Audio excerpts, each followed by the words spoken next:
With roots dating back to 1954. Marklund's history has been filled with love, growth, strategy, and risk. Just like any family story. But it's the people who have been at the core of our success.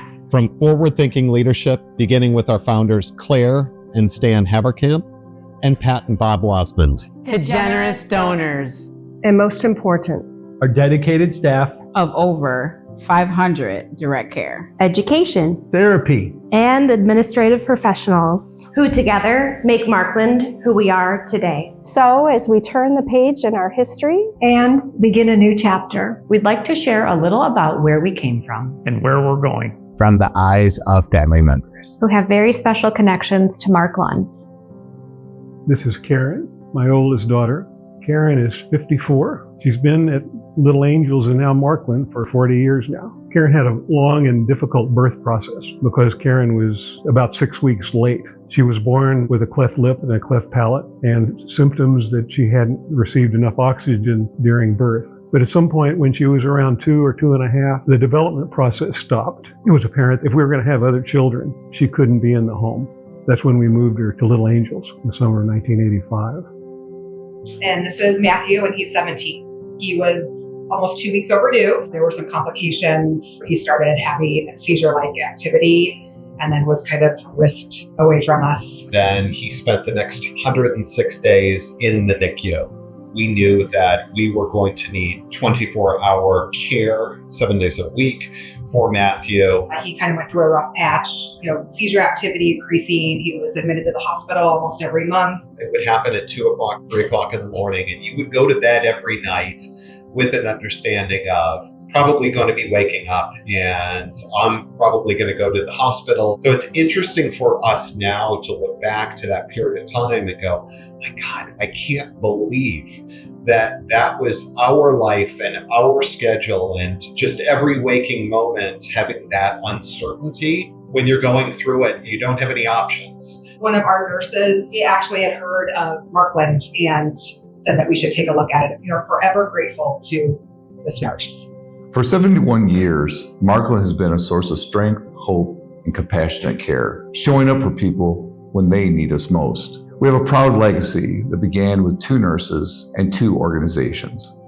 In December 1954, nurse Claire Haverkamp and her husband Stan opened their home and their hearts to Mark William Lund, a baby born with special needs. As their in-home care expanded, the Marklund organization began. In much the same way, a few years later, nurse Pat Wasmond and her husband Bob accepted a child with special health care needs into their home and founded Little Angels. The 2 organizations merged in 2016 with a remarkable history that makes us stronger together.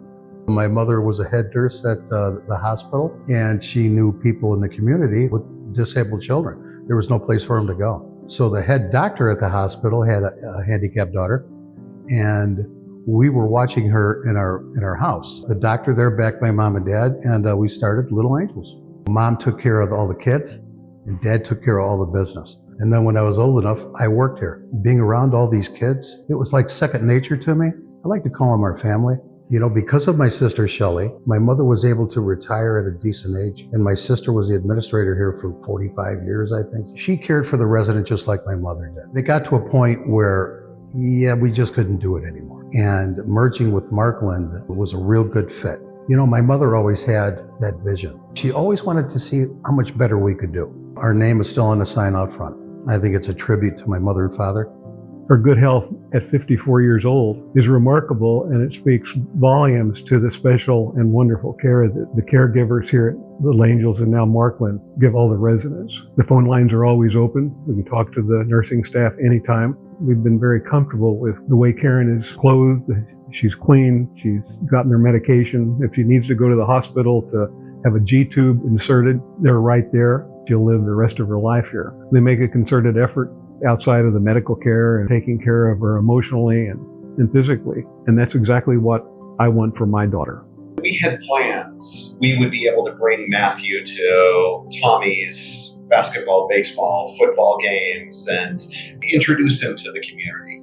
And what we quickly found out over time was that Matthew was so medically fragile that it really limited us from doing anything outside of the house with him. One of my earliest memories, and it always stays with me, is I drove out to the Phillips Center. I went to the front doors to be let in, and I had a staff member come up, all concerned because Matthew was on a field trip.